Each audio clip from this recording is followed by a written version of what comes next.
Nah, ini ada satu data yang menarik lagi secara on-chain ya, di Hmm. mana hash rate recovery. Jadi miner kan orang bilang banyak yang kapitulasi, tapi kemarin Mara itu beli Bitcoin lagi ya. Dan mining cost sekarang, di harga sekarang di level sekarang tuh 43.000 per Bitcoin. Jadi mining cost para miner itu 43.000 per Bitcoin dan hash rate-nya stabil, Bro. Iya. Ya. Berarti dari total 43.000 itu dari cover sampai sekarang di harga sekarang nih. Harga sekarang Bitcoin ada 57.124 dan ya keep naik turun. Miner udah pada nggak jadi kapitulasi, Bro.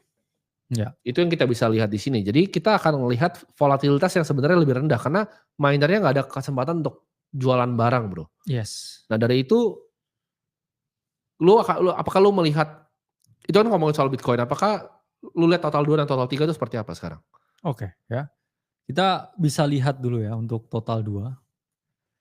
Mungkin jelasin dulu kan banyak yang awam, total 2 apa? Oke, Entar total 2 nanya apa itu itu Bang gitu. ya, total 2 itu adalah chart yang menunjukkan kapitalisasi market kripto dikurangi dengan Bitcoin, Bro. Jadi yang Ya. dilihat di sini only move on Ethereum dan juga other asset. Kalau total 3 itu juga minus Ethereum. Jadi hampir semua altcoin yang ada di market. Nah, ini menarik ya. Kenapa? Karena kemarin kita kira ya, ini dia di kapitalisasi pasar 1T ini bakal bouncing. Faktanya enggak, Bro. Ke week sampai ke 700 billion. Ya. Kayak untuk kapitalisasinya. Dan ada chance ya dia retest ke 650 di sini. Meskipun demikian, ini juga ada di dynamic EMA-nya. So it's a very good time to scale up. Karena orang yang lihat chart seperti ini in the long run ya, dalam jangka waktu yang sangat panjang, ditunjukin chart seperti ini chart 6 bulanan. Ya. Gak ada yang bearish. Ini nggak ada yang lihat total 2 seperti ini bearish dalam waktu 6 bulan. Yes. Jadi banyak big player yang ngungkapin ya kalau Ethereum could be 10.000. Ya. Tapi mungkin bukan cycle ini. Ya. Jadi nggak ada salahnya untuk kita memang nggak bisa ya time market exactly. Every single time there must be shaking ya.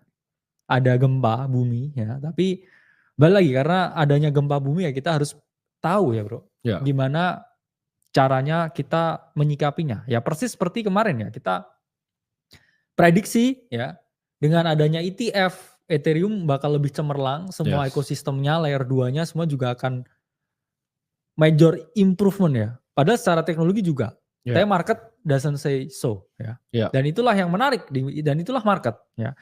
Dan kalau kita lihat total 3, the same thing juga di total 3. Nah ini kita lihat chart 6 bulannya ya. Gak ada yang bearish dengan chart seperti ini. Kalau kita lihat ya ini membentuk ya possible, formasi higher high, higher low.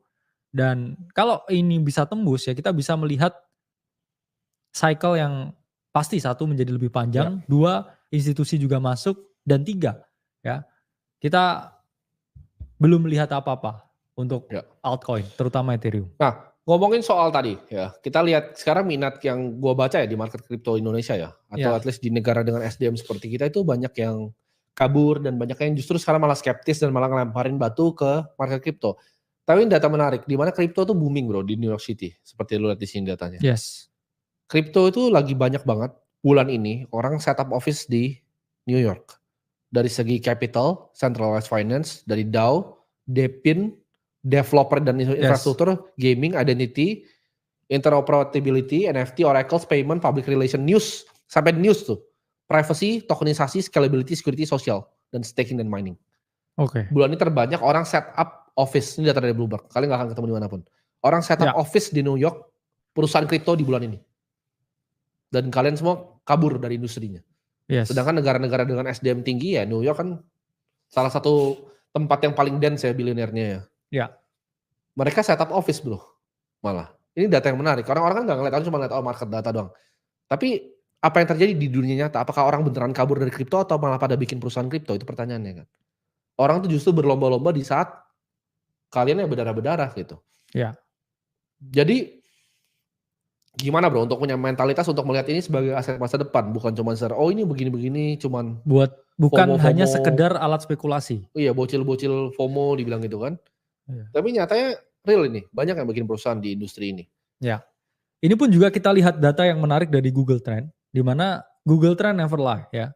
Ini saya lihat mengenai istilah pencarian bro yang spesifik, crypto, CRYPTO, di mana di Indonesia. Ini data 12 bulan terakhir. data menunjukkan ya minat terhadap kripto itu paling tinggi itu kapan? Itu adalah Maret 2024. Yang mana waktu itu harganya itu yang paling tinggi. Oke, jadi Oke, kalau ya ini lihat ya. negaranya apa itu? Indonesia. Ah, Indonesia ya. Ya. Ini bisa Indonesia. teman-teman lihat ya. Peak minat mereka belajar tentang kripto itu adalah ketika harga yang paling Kenapa tinggi. tapi ya? Gue juga bingung. Terus kemudian harga turun, mereka udah nggak minat lagi. Orang bule bikin kantor di New York. Iya. Unik kan? Ini kan pelajaran. Jadi itu Yes. namanya berpikir secara mosaik tuh. Lu lihat apa namanya tren yang ada di pasar sekarang, saingan kalian tuh gampang sekali di sini. Ya. Ya jadi gue bisa bilang kalau sorry itu saya kalau kalian nggak bisa make it di negara ini ya sorry itu saya aja. Gitu. Yes. It's too easy. The competition is too easy, too stupid. Atau Terlalu emang gak ada kompetisi karena orang mikirnya scam. ya. Kemarin ada yang bilang bro, oh kita itu bahas Bitcoin ini, kalian promosi Bitcoin scam ini. Ini harus dilaporin karena bahas Bitcoin ada ngomong begitu bro, kemarin di Instagram gue. Kira-kira itu makhluknya bentuknya seperti apa itu kalau lu lihat di jalan itu? Agak berat itu kayaknya Iya. didefinisikan ya. Karena dia ngerasa Bitcoin itu suatu tindak yang, bahas Bitcoin itu suatu tindakan yang parah gitu. Suatu tindakan yang melanggar hukum menurut dia untuk kita bahas Bitcoin di sini. Padahal yang kita lakukan kita cuma analisa based on news. Tapi begitu kan. Ya. Kalian jangan meremehkan kemampuan orang bodoh dalam jumlah yang sangat banyak, itu jangan diremehin itu. Oke. Ya. Jadi kita kan mau dorong industri bro sini. Lu ada tips nggak gimana caranya kita bisa ya dorong at least mereka bisa terima adopsinya, karena kita kasih data gini mungkin mereka nggak ngerti bro. Mereka Google Trend itu apa? Oh total 2 apa bang? Bang total 2 apa bang? Oke, jadi tipsnya ya. Pertama, teman-teman harus kesini untuk jangka waktu yang Ya. panjang bro ya. Dan ketika di sini niatnya cuman spekulasi, ya mending Ya. ke tempat lain. Setuju. Karena apa ya? Karena ini adalah teknologi adopsi untuk masa depan. Ya, ini adalah teknologi adopsi dan inovasi. Yang mana sometimes it's not about the price, ya. Meskipun the price is also matters, tapi yang lebih matters itu adalah how we build the ecosystem. Yes, exactly. Karena yang dibuat di kripto itu sebenarnya kan kebebasan satu. Betul. Kalau kita merasa kebebasan kita hilang karena kita terpaku dengan harga, dengan waktu ya, terus stres terus. Terus buat apa gitu? Ya you don't understand what you buy ya. Ya.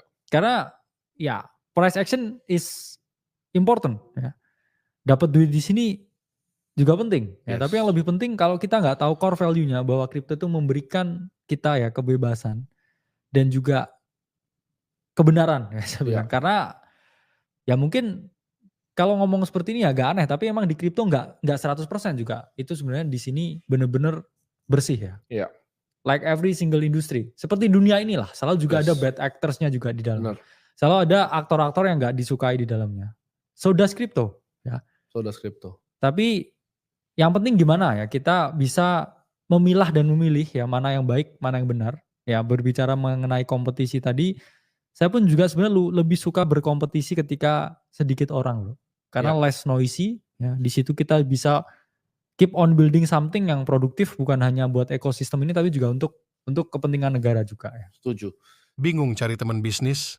Gabung aja ke grup WhatsApp kami. Di sana Anda bisa berinteraksi dengan banyak sekali orang yang memiliki tujuan yang sama dengan Anda, yakni financial freedom. Wah, berarti bisa memperluas relasi dong. Bener banget. Tunggu apa lagi? Join sekarang.